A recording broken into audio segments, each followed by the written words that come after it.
Hey, y'all. Welcome to Cross Politics on the Fight Laugh Feast Network. Knox is working hard, and he's probably super hot. I think he's in Arizona, you know. Oh. Pastor Toby, no Chuck Knox. The Water Boy's here with you guys. You know, God brings things into our country to teach us about his word. Let's just summarize it that way. Okay. So, I mean, you think of COVID. Like, that was a great learning experience for Christians. Right. The spheres of sovereignty. Yeah. Like, how many Christians learned about that? John MacArthur came to that conclusion finally after a couple months of COVID. Yeah, a bunch of people failed their tests. A lot of tests. And so the trouble that God's brings us is to draw us near to him, to become more, biblically literate. Yeah, wise, right.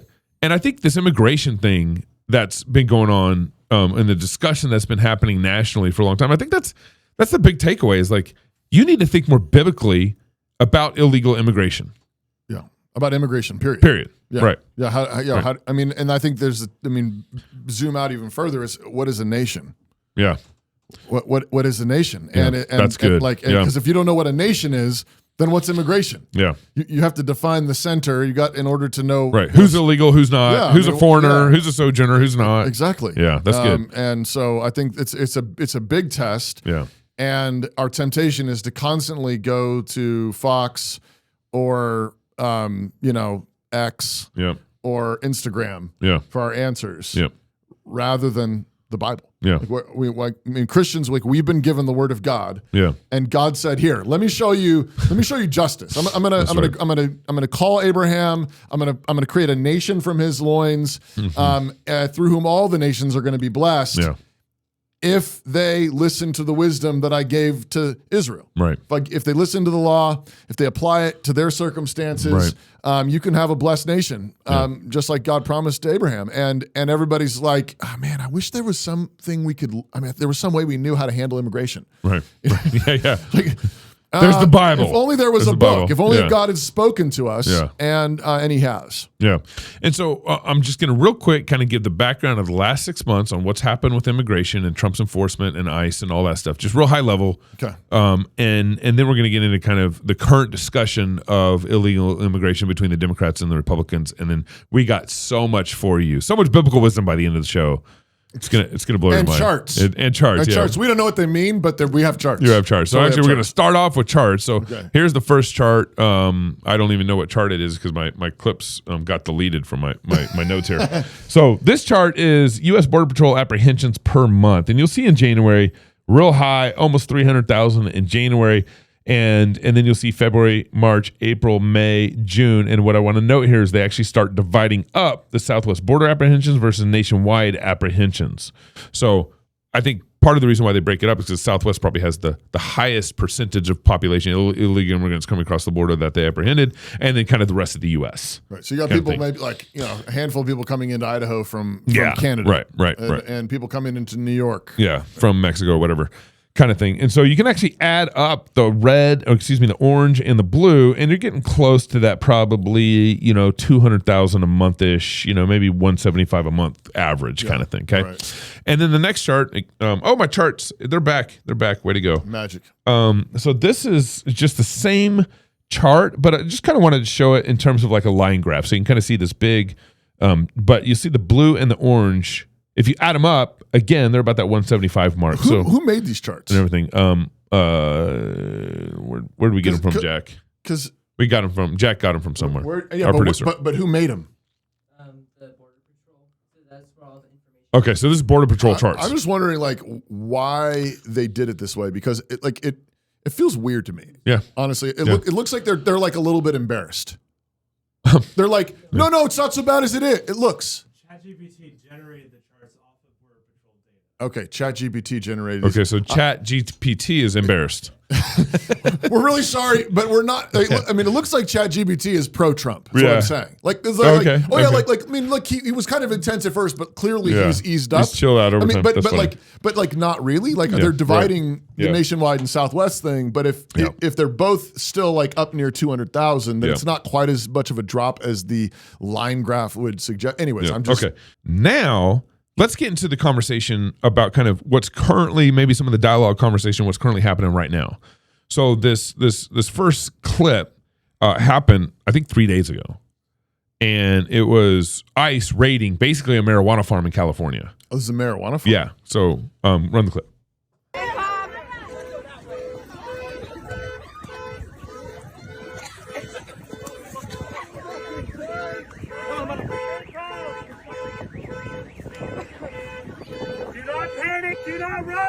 Do not panic, do not run. Stay calm. Tearing up because of tear gas. Right. They took your mom? So what had happened? So first of all, note, this is video from a news organization in California. We could not find any video leading up to this moment. Right. So listen, but here's the context of it. So ICE is coming to arrest illegal immigrants At a marijuana farm. And they ended up arresting something like 360 illegal immigrants. So they're just showing this point where the ICE had dropped tear gas because maybe it started getting threatening, violent, whatever. We don't see that. We don't have that video. Right. But we only see the tear gas coming, people running and crying. Right. That's it. Right. Note that. But the people that were arrested, and this is according to DHS, they had a lot of them had kidnapping charges on them, attempted rape, child molestation, rape, DUI, hit and run, burglary, terrorist threats, willfully cruelty to a child, possession with intent to sell narcotics, felony possession of firearm, indecent exposure, and assault with a deadly weapon. Right. So out of 360, they had criminal history. There was a pretty good rap sheet. Right. So you see children running in that video. Right. Gavin Newsom retweets out. Go ahead, bring up tweet. Oh, that same video. And retweets this out. It says, kids running from tear gas, crying on the phone because their mother was just taken from the field. Trump calls me new scum. Yeah. But he's the real scum. Yeah. Oh, nice guy. That was really good. Do we have that? We should bring that up. The clip where he's on the Sean Ryan show. Can you bring that in? Bring that in. Bring the clip on the Sean Ryan show here. I want to play that like literally right now. And as you guys are bringing it up, I'll talk for a second about jamming. So remember, we've talked about jamming in the past. So Vodi Bakum talked about the Ball, which is a pro-homosexual play. Isn't it After the Ball? After the Ball. Yeah. It's a book. It's about after the ball. And in that book, these pro-homosexual basically activists at Harvard, they're professors at Harvard, they kind of gave the game plan that first you desensitize, then you jam, then you convert. Right. Remember that kind of flow. Right. So desensitizing is making things just feel not so strange. It's like Friends. I got a gay friend, or it's like a sitcom. I got a gay friend. It's a little odd, but you're taking away the ick factor and the disgust factor. Yep. And then jamming is the act of actually messing with your emotions. Taking two issues. Right. Black voting rights or black civil rights and LGBT racism, and then just hold it right next to, like, you don't want to do that, and it's playing with your feelings, but it's actually crossing your feelings. It's making, like, where it would gay is the new black. Yeah, but it's where like there might be a reasonable cause for compassion, sympathy, or so on, but then getting you to rewire that to be compassionate or sympathetic for the wrong thing. And Joe Rigney hit a lot of this issue and wrapped it up in the conversation on empathy. Yeah, sin of empathy. Yeah. So this is Gavin. So this is Gavin, just literally on the Sean Ryan show like this last week. Okay. And funny thing, maybe is this week or like on Thursday or Friday they released the show, but it's real within a week of us. But Sean Ryan, I believe, opened up the show and gave a gift to Gavin Newsom, and it was I think a Glock 9. Okay. That was the gift he gave him. Okay. And of course, Gavin's trying to act all cool and like, oh, I know. I'm totally happy. I'm totally for the Second Amendment. I just think there needs to be restrictions on it. That's how he started. Anyway, pretty funny with Sean Ryan. Okay. But here's him, Gavin, just responding to some of Sean Ryan's stuff. Go ahead and roll this clip. All that reputational damage that's being done as they're sitting there on horses with American flags running through soccer fields, scaring kids that are playing soccer in the middle of the day at a summer camp.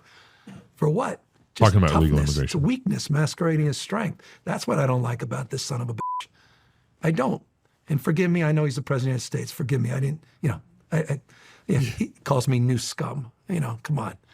How do I explain that to my kids? Now I have my kids' friends calling my kids new scum. That I get, because I was called that in 7th grade. Oh, He's a little sensitive to that, apparently. New scum. oh man. So that's where the tweet, Gavin's like, he calls me new scum. He's new scum, you know, kind of thing. Yeah, okay. All right. And then let's roll the CNN video. So think of jamming. Yeah. Think of jamming here. Roll the clip. These are the main pictures from our house that we didn't want to just throw away. Sasha Mendoza has the impossible task of packing up her family's life in Pittsburgh into a handful of suitcases. So you are saying bye to the U.S. for good? For good, yeah. Yeah, for good. Fearful of President Donald Trump's immigration crackdown, Sasha, her husband Julio, and their 3 kids are leaving behind the life they built together. Julio crossed the U.S. southern border when he was 11 years old, and he's lived in Pittsburgh ever since. What made Trump a second term more nerve-wracking for you? Nerve-wracking. That to come to a decision that you had to leave the country? There are no limits. There are no limits on being a target. The only main concern is like he looks brown, he looks different, he don't speak English. He's the one.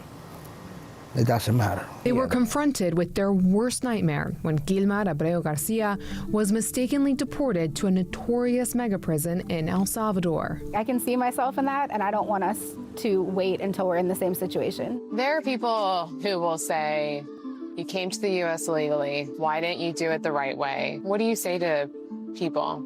If you were to be put in my situation at my age to tell me do it the right way, the whole process pretty much takes about 15 to 20 years. By that time, I don't think my kids or anyone's kids who are starving or in a dangerous situation can wait 15, 20 years for you to come here and start working. It's a decision not taken lightly, but for Julio, no other choice. Rolling the dice will be staying here. That will be rolling the dice.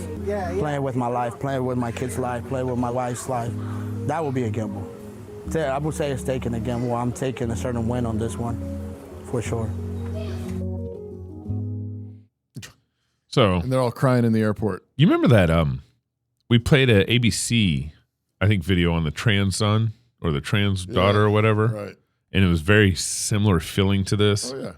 And they were just basically trying to get you to be sympathetic to the family who had, I think, a boy who wanted to be a girl, and the support and everything that they're creating around this boy. And, you know, they showed shots of him playing with dolls or whatever, you know, kind of thing. But yeah, this is jamming. They're jamming your emotions. Yes. And where, you know, there's, you might, they're not encouraging you to think clearly. Yeah. They just want you to feel. Yep.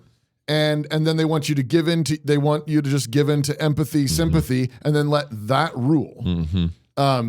That's right. Let me read this ad, and then we'll jump in. Go ahead. Okay. Fathers, you are made to lead your family, and leading them in purity is your God-given responsibility. That means staying on top of the distractions, the screens, the temptations that can tear apart your home. And it starts with accountability, courageous, proactive accountability. Accountable to You is there to help you and your kids stay pure in the face of everything the world throws at you. Real-time monitoring of all your household devices and instant alerts that highlight any questionable activity. Don't wait till it's too late. Get accountable to you. That's the word accountable, the number 2, the word you. Be the man who stands firm in the battle for purity, lead your family with integrity, and show them what it means to live a life that honors God. You can learn more today at, again, accountable2you.com/FLF. That's the word accountable, the number 2, the word you.com/FLF. Are you looking for the Office 365 or Suite competitor for the parallel economy? Look no further than Pax Mail, Paxmail. Email? Check. Office Suite with Word, Excel, and PowerPoint alternatives? Check. Calendars, contacts, appointments, and forms? Check. Privacy matters. We don't sell ads. We safeguard your data like it's our own. We also believe in protecting innocence. Pax Mail believes that every child deserves a chance at life, and that's why we use a portion of our proceeds to support initiatives to save children from abortion. Join the movement. Be a part of something bigger. Help us build a parallel economy and keep the money in the family. Join Pax Mail today, and let's build a brighter future together. Visit paxmail.cc. That's paxmail.cc. So, the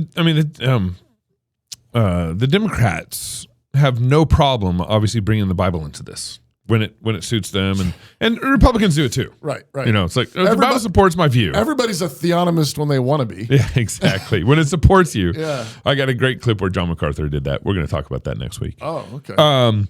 But yeah, I mean, and this is where you're picking and choosing. You're doing the Thomas Jefferson Bible. Republicans do it. Democrats do it. And this is probably one of the root problems in America is we don't believe the whole Bible. Right. And so here's Hakeem Jeffries. He's the Democratic minority leader on the floor. I think this happened maybe 2 weeks ago, or in recent era. Go ahead. For I was hungry. It's in the book. And you gave me something to eat. I was To the book. thirsty. And you gave me something to drink. I was a stranger. And you invited me in. A stranger. And you invited me in. Oh, you said that twice. E pluribus unum, out of many one. Nice, speaking in tongues. Speaking in tongues. Latin. I needed clothes. And you clothed me. I was sick. I had medical problems. Maybe I needed Medicare or Medicaid or the Affordable Care Act or the Children's Health Insurance Program or Planned Parenthood. I was sick. Oh. And you looked after me. Planned I Parenthood. was in prison and you came to visit me. I got born, and then you killed me. Exactly. Wait a second. This speech was given on July 3rd. It was an 8-hour, 45-minute speech. Yeah. So he was what do you call it? Blocking the house. Blocking the bill. Yeah. The BBBB, whatever. Yep. Yeah, it was filibustering. That's what he was doing. That word. He kept on going where he's trying to delay the vote and speak against the BBB. the big beautiful Triple bill. B bill. Yeah. Anyways, that's when that happened, July 3rd. And so obviously he's referencing the Gospel of Matthew. Yeah, right. And he's applying it to Planned Parenthood. Right. He's applying it to socialism. So if you aren't paying for my health, you're wrong. Right. You're not loving me. Right. You're not receiving Christ. Yeah, you aren't receiving Christ. So Yeah. and then of course, as you pointed out, he says stranger twice. He's making a sense, you know. So again, presumably, he's would apply this to illegal immigration. These people are fleeing here. They're refugees. They're undocumented people, whatever. And we need to just welcome them. We just need to welcome them because Jesus said to welcome the stranger. That's right. That's right. But he's cherry picking Bible verses. Like, of course, we need to welcome stranger. Yeah. Jesus said to do It that. also says, "Thou shalt not murder." Right. Like, don't kill babies. Yeah. And so this is, but I mean, he's learning this from the church, man. We just went through the whole Chip Riley Gaines Chip thing. and Riley Gaines? Chip and not Riley. Joanna. Chip and Joanna Gaines. Riley Gaines is different, but we just went through that whole thing, and then we come to find out that Chip Gaines' church has a woman preaching in the pulpit and stuff like that, and they're just using Bible verses, Right. to justify all this. Right. It's totally choose your own adventure Bible. Yeah. Like, the verses that I like, the verses that like make me feel warm and happy inside. Again, it's emotionally driven. That's right. Which is why CNN does these puff pieces. Yep. Because they're getting at your emotions. Because they know that Your tons and sympathies. tons of people are driven by their emotions. Yeah. They're driven by your sympathy, by your empathy. Yep. And if they can make you feel kind of sad, Yep. they can steer you. Yeah, that's right. Okay. Now, Which can be closely related to guilt. Yeah. That sadness that could be bottled up with guilt, Right. which is how they want to control you. the issue though, the problem though is that there's this other side. Yeah. Well, and before we get there, real quick, okay. I want to add one more angle to this. Okay. So the Republicans have a congresswoman in Florida. She's actually Latino Christian. Yeah. And she's proposing what they call the dignity bill. Now, apparently this bill was also proposed in 2023, but she's updating it and reopposing it again, kind of thing. So here's her talking about it. It's a little longer clip, but here's her talking about it. So it's worth it. Last week, we in Congress, through the BBB, we allocated $150 billion to secure the southern border. But the truth is that we still have over 10 million people or more working in construction, hospitality, agricultural, dairies, fisheries, slaughterhouses, who are undocumented, but who are not criminals. Human beings invisible to the average American, but without them, we will not have food by this Friday. Yes, they broke the law. but someone gave them a job because they needed those workers who are still needed today. The Secretary of Homeland Security said it herself. Homeland Security, she said it herself clearly. Congress needs to write legislation to fix this mess. Well, here is the legislation, madam. No more need to choose between amnesty or deportation. Dignity Bill is the answer. And here's how it works. If you are undocumented and you have been in the country for more than 5 years, you do not have a criminal record, you're working and paying taxes, you can come out of the shadows with no fear and apply for the dignity status.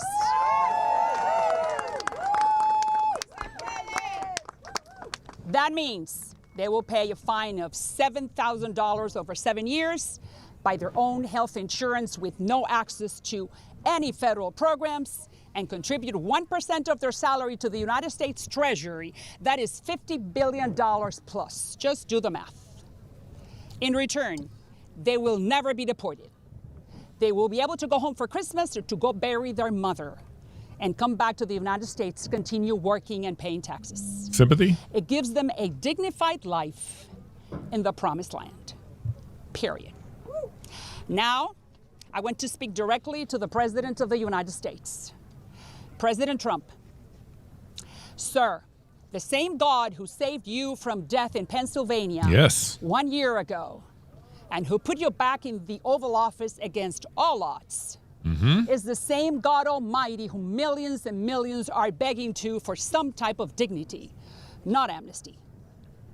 Sir, I believe that you could be for immigration what Lincoln was for slavery and Reagan was for communism. Jam you. You are a businessman who understands our economy needs a reliable working force in areas where other Americans don't participate. You stopped Iran on its tracks. You stopped China from eating our lunch. You took the economic oxygen away from Maduro, and you signed the BBB the day that you said you were going to sign it. You have been called to do this, to fix this 40-year mess with just one signature, yours. Some of the most shameful moments in our past as a country relates to how we have treated immigrants who are not criminals. And we are in one of those moments. If we get this wrong, future generations will pay the price in shame. But if we get it right, the United States will continue to lead in liberty, and you will have been the commander-in-chief. It's in your hands, Mr. President. May the Lord guide you. Now, I just want to say from jump here, I actually think their proposal needs to happen. Okay. But and this, I mean, the Overton window needs to shift so badly when it comes to proposing new legislation or fixing problems or whatever through legislation. At no point, now she referenced God Almighty, great. You know, she seems to be a confessing Christian. But what does the Bible say? It's like she's positioning some sort of dignity. She has a definition of dignity that she's working with. But is it informed by scriptures? And then is her proposal, you know, I'd love for her to say, hey, I have this dignity bill. I think we've broken some immigration. We have some problems here. We need to take responsibility for our problem in this, our fault, what we're responsible for, and we need to come up with a solution. And here's what the Bible says about immigration, and foreigners and sojourners in the land. And here's why I'm thinking this. You know, it's like let's have a direct connection between the Bible and this bill, as opposed to making up our own definitions of what dignity should look like with immigration. Right. You might have, listeners, pay attention to this. You might have missed this in the first 30 seconds. She says, there are criminals. I'm not talking about criminals. Right. I'm talking about undocumented immigrants. And then she later says, yes, they did break the law. Right. You see what happened there? Yeah. It's like if you are breaking the law, you're a criminal. Right. Okay, now you might not be a bad criminal like rapist or whatever. Right. You might have broken one of our immigration laws. Right. And which is a big difference, you know, between murder and breaking an immigration law. But she's already playing with definitions and fooling around with you. That's a good point. In that. And so you kind of missed that in the first 30 seconds or whatever. So I thought we'd spend the last kind of part of the show is actually talking about what if we need to take one of the things America needs to take responsibility for that Hakeem Jeffries won't take responsibility for, like abortion, 60 million babies died. But we also just take responsibility for the illegal immigration that's happened in our state, apparently, as she references, for the last 40 years. Yeah. So this is a problem for 40 years. Well, and so just to add one more additional piece is I would say, so what has happened though in the face of all this illegal immigration and all this jamming? Yeah, that's right. Sort of like the CNN jamming, where it's this constant sob fest. Yeah, you just need to feel bad. Yeah. Everybody's crying. Yeah. And Hakeem Jeffries jamming. All of this. Yeah. But what happens is, so there are some who are won by it, but then there are others who are just getting mad. Yeah. And so there's a growing segment though of the conservative right that just is hard-hearted now. It's like, I'm sick and tired of this. Yeah. You keep appealing to my emotions. Deport them all. Yeah. All of them. Just deport every last one of them. Deport. You came here illegally. Deport. And if you sound like a Mexican, deport. Right. And it's seriously. And there are people that are now. It's like if you have a Mexican last name, deport. Yep. It was that one clip. With that guy who says straight to jail. Straight to jail. Yeah, right. Straight to jail. Yes. Yeah, You're Hispanic. Straight to jail. You weren't. You have a funny accent. Straight to jail. Yeah. And some people are really getting like bizarre about it too. Yeah, right. Where it's like that you have you have to be you have to be white. Yeah. Or you have to have this many generations. Yeah. But it gets weirdly racialized and so on. It's like, I mean, people like we have American citizens who love America, who love Jesus Christ. Yeah. Who moved here from other countries. Yeah. And so there has to be some thoughtfulness given to this. Right. Mm-hmm. But the temptation is to go emotional in either direction. Mm-hmm. You can either get your heartstrings pulled and manipulated in one direction. Yeah. But there are other people, I think, being manipulated by anger. Yeah. By just anger at Biden, anger at a completely botched immigration system, and they're like, no, I don't want to hear any stories anymore. I don't trust any of your stories. I don't know. I don't even want to know the context. Yeah. everybody gone. Yeah. Straight to jail. Yeah. Straight to jail. Deported. Everybody's deported. We should have that stinger. Straight to jail. But so what we want to do is we want to stop and say, like, okay, time out. What does the Bible say? Yeah. Like we need a not what my emotions say. Yeah. Not what CNN puff pieces say. Yeah. And not what the extremist right say. Exactly. and you can't, just because other people sin. This is a rule that applies all over the place. Yeah. Just because other people sin never gives you the right to sin. Yeah. Right. Like, well, they sinned first. Yeah. Okay, but now we're in this situation. Yeah. You don't get a right to sin back. Yeah. Right. And sin is, the Catechism says, any lack of conformity with the law of God. Yep. What is sin? Any lack of conformity to the law of God. Right. So what we want to do is we need to go back to the law of God, and we say, okay, here are all these strangers in our midst. Here are all these illegal immigrants. Some of them criminals. Some of them refugees. Yeah. Some of them brought over by their parents. Yeah. Grew up here. Yep. Okay, what does God's law say? We really have to go back to God's word. I was just thinking too, like even this Republican lady who's proposing the Dignity Act, she's appealing to emotions. Yeah, right. I think you're right. Like she's a Christian apparently. Yeah. I loved for her to explain the standard by which she's doing this. Right. But instead she says we might not have food by this Friday. Yeah. That's an appeal to fear and money and economic economic appeals. loss. That's an emotional appeal. Yeah. We might not have food this Friday if we deport all these people. Is that true? I'm not even sure that's true. Like, I mean, I don't know. Like, I know there are many people who are working and doing the supply chains good for us, but like, I don't even know that's true. Yeah. Also, she appeals to our guilt. She says some of the worst episodes in American history have been related to our treatment of undocumented non-criminals. Whatever that means. Whatever that means. Like, well, no. I mean, pause. Like, that's not a Christian way to propose things. Like you don't, and then of course she's appealing to flattery. She's flattering Trump. You can and she's appealing to the economy on the other side. Yeah. If we keep them, my policy will get us $50 million more in money. Whatever. Do the math. Do the math. But you'll Trump. You can be Reagan. Yeah.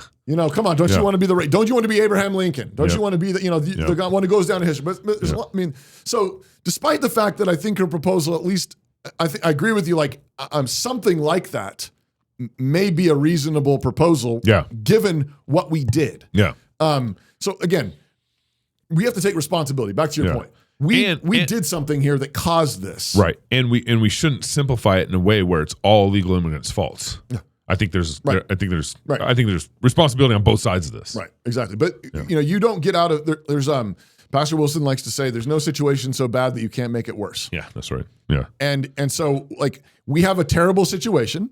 Yep. And the Democrats, I believe, really have been trying to weaponize immigration to destroy Christian Western culture in America. 100%.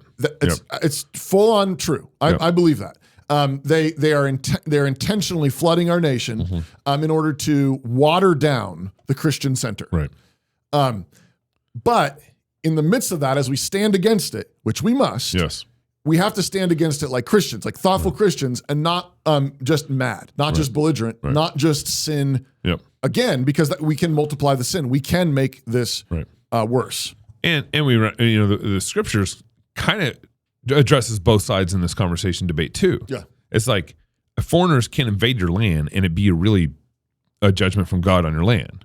Absolutely. And the Bible again and again, whenever it talks about treating your foreigners in your land, sojourners in your land, at like loving your neighbor kind of verses. Let me just read this one just to summarize it for you. There's multiple texts in the Bible that basically have this.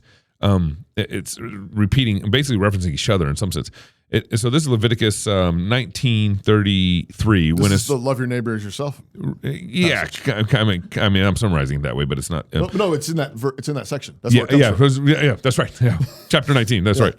When a stranger sojourns with you in your land, you shall not do him wrong.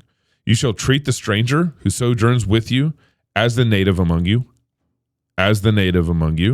and you shall love him as yourself. For you are strangers in the land of Egypt. I am the Lord your God. When that verse is referenced multiple times, I think in Deuteronomy, Exodus, and Leviticus. And whenever it talks about you need to treat strangers in your land as your neighbor, basically, it references and says again and again, it says, for you were strangers in the land of Egypt. Right. For you were strangers in the land of Egypt. Therefore, you treat strangers this way. Right. Now, of course, I think some helpful definitions here. A stranger, a sojourner, it's not a citizen. They're strangers in your land. They're sojourners. They're likely there for a temporary amount of time. But you treat them the way that you should love yourself. You love your neighbor. Right. And then secondly, it says, and you treat them as the native among you. And so I take that as the native among you. I mean, those strangers, those sojourners, if they aren't obeying the laws of the land, like natives have to obey the laws of the land, right? That's all is part of the context. So, it's actually, you're absolutely right. And so I think the central part is we've lost our moral center. Yeah, we have no moral center. We don't know what it means to be an American. Yeah, the American people, the American nation has lost its moral center. We were historically a Protestant Christian nation. Yeah, if you came to America.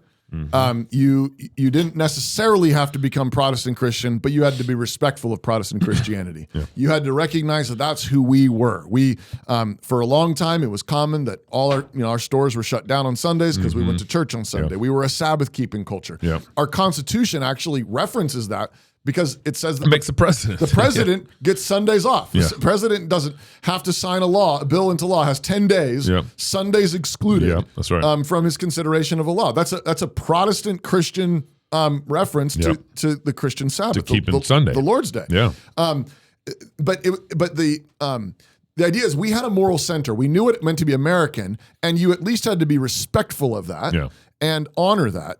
And if you didn't, then you weren't going to fit in well, and probably pretty quickly you would have to be deported because you were breaking laws. You were going against. But we live in a world now that has decided, Chip and Joanna Gaines. Right. It's like a family can apparently be a Two guy males and his wife, twins with a gay lover. That's right. On the side, living in the same house with them. Joanna Gaines says that's so good, good. He's so good because that's a family. That's a family. Well, if that's a family, then then why you're loving them into hell is what you're doing. Yes, but my point is we have no standard. That's right. And so when somebody comes over the border from another country and believes in polygamy, right. Well, okay, I guess that's fine. Yeah. Someone comes you can over go to Utah. Someone comes over the border. Someone comes. Not even you can go probably any state now. It's not like that's right. Mormons don't have a corner on that market anymore. Right. You know, if you're two dudes are wanting to buy a baby, we got a city for every foreigner. Exactly. In their sins. But it's like if you don't know what is right and wrong, if you don't know what it means to be a citizen, if you don't know what it means to be human. Well, now that's right. Now the thing is all your immigration law becomes entirely arbitrary. Right. You can't come here, and it's like, and it actually, in a weird way, kind of becomes weirdly racial. Yeah. It's like, well, why can't they come? Or it's just purely economic. Well, they're not well trained. They don't bring a lot to our economy. We're going to have a lot of people from East Asia because that helps our economy, but the people from South America don't. Right. But well, this is another way of saying that our laws are as good as our hearts. Mm-hmm. So that's the biggest problem here is when you're talking about assimilating into a biblical culture or a Christian culture, we have immigration laws, we have Sabbath laws, but they don't mean anything to our own people. Right. There's no standard for our own American citizens. And so they have no culture, no center in that culture to come into and follow and assimilate into. In ancient Israel, there was actually a pretty easy path. Easy, I'll put in scare quotes to some extent to becoming an actual citizen. You can become an Israelite. Yeah, become circumcised and keep the law. Yeah, right. That's all you have to do. Right. You can become a Jew. Yeah, circumcised. Keep the law. Yeah, let your males be circumcised and join us. Start keeping Sabbath. Let me ask this question then. Yeah. If you're president and we have apparently 40 years of bad immigration or illegal immigrants. Consistently some sort of pattern of illegal immigration for 40 years, whatever that pattern is. What would your proposal to be to take responsibility where we need to take responsibility as Christian America and kick out the illegals that we shouldn't let in, whatever, what would be your solution to our illegal immigration problem? Yeah. I don't want to pretend that I understand it well enough to know what the solution would be. Yeah. But I would say it has to be more than merely economic or racial. Yeah. It has to go deeper than that. Yeah. Which is and in Israel, the way it went deeper is you needed to do what Ruth did. Yeah. Your God will be my God. Your people will be my people. That's right. Your God will be my God. Your people will be my people. Where you live, I will live. Where you die, I will die. Where you're buried, I will be buried. It has to be more than just are they financial contributors? Yeah. And do they have jobs? And it has to be more than where they're from. It's got to go deeper. Yeah. And so I think there's so I mean I'd be open. I was listening to her when she was talking earlier. And I was like, wow. I wish there was some other moral religious component to this. It's maybe you need to pay a fine but maybe you also need to be baptized and join a Christian church. Yeah. So would you I'm serious. I'm and of course that would create all kinds of mess. Yeah. The church would all of a sudden have all these people in who are probably not genuinely, a lot of them probably not genuinely Christian because they just I just want to be in America. I'll do whatever you want me to do. Right. And a bunch of rainbow churches would start lining up to do it. Yeah. Hey, come over here with it because they baptize dogs too. They baptize animals. They're whatever. They don't have any. They don't understand it. Yeah. But we have this statist mentality that says if the state does it, it's better. Yeah. Right. And I just want to remind you of the DMV. Yeah. Right. If the state does it, it's not better. No, your point is well taken. And I want to say there is a responsibility of the federal government. I mean, particularly the president, to deal with immigration and our walls of our borders of our land. The Constitution does give him that right. I would say, biblically speaking, though, the primary job he has to do is to defend us from invaders. Yeah, and from we had a lot of foreign invaders come in this illegal immigration. Well, starting with the violent. Yes, right. Now, so are you saying that would be the easy place? Okay, maybe we export all violent criminals, all legal immigrant criminals out of our nation. That'd be an easy place to start. Oh, absolutely. You should absolutely deport all the criminals in that sense. Yeah. Out. Yeah. And then I would say, but at the same time, when we have a policy of basically either incentivizing people to come or looking the other way as they come. Yep. We have to take responsibility for that. And a lot of American companies have taken advantage Right. of that illegal immigration. But what we need to do is we need to create a new moral center. We need to That's go back right. to Christ. That's right. And we have to. And I would say, if people would say, "Hey, I want to follow Christ," Yeah. that's at least a possible way. I'm not saying it guarantees integration. And we aren't even saying that they're really even genuine Christians. No, I know. It's just create all kinds Again, of issues. it's Ruth. Right. But you got to be my God. Yeah. But I would say at least there what we're leaning towards is saying the only center we have is Christ. Now they could be total hypocrites, lying their heads off. I just want to keep my job. I just want to stay here. And if the church excommunicates them, we kick them, export them out. Absolutely. Yeah. Export them out. You got to keep your baptism papers got to be in order. Like your membership papers got to be in order. And if you get excommunicated, then maybe you get deported. Yeah. I'm not saying that would solve everything, but I'm saying what we're doing is I'm trying to lean into a direction of saying, in order to be an American, a real American, you really have to be a Christian. Because we're a Christian nation. Yeah. I mean, I know we let people in for a long time who weren't necessarily Christians. Yeah. And so that's part of we have that issue. Our cultural Christianity slipping. But at the very least, it was understood that we were a Christian nation and you were joining a Christian nation, whether or not you were personally a Christian or not. Mm-hmm. And I say, as we start to try to sort this out, right now we have no center. Right. And so when you just deport them all, we're not taking responsibility for what we did. Yeah. And I think, well, technically I would say, I think we probably have the right to deport them all. Yeah. And maybe if somebody who really understands it all just says, yeah, the last 40 years doesn't matter, we screwed it up. Yeah. Everybody just needs to go. Yeah. Maybe that's the answer. But even then, I would want to take responsibility. Right, that's what I'm saying. For that too. Yeah, but we took at whatever level that is. Like Biden administration paid. Right. Gave cash. Right.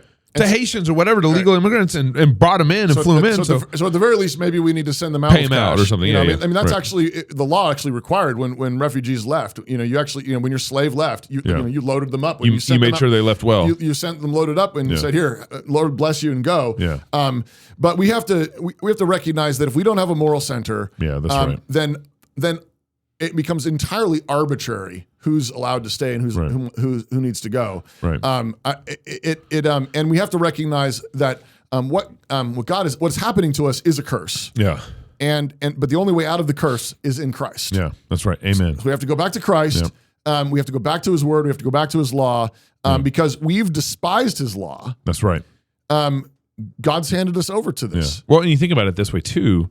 If we just enforce our current kind of Christian biblical laws that we have on the books, like if someone murders, they get the death penalty. Oh, yeah. And a murderer from Mexico comes in or an illegal immigrant or whatever. If we just kind of enforce our current laws, the bad guys would be so disincentivized to even come. Right.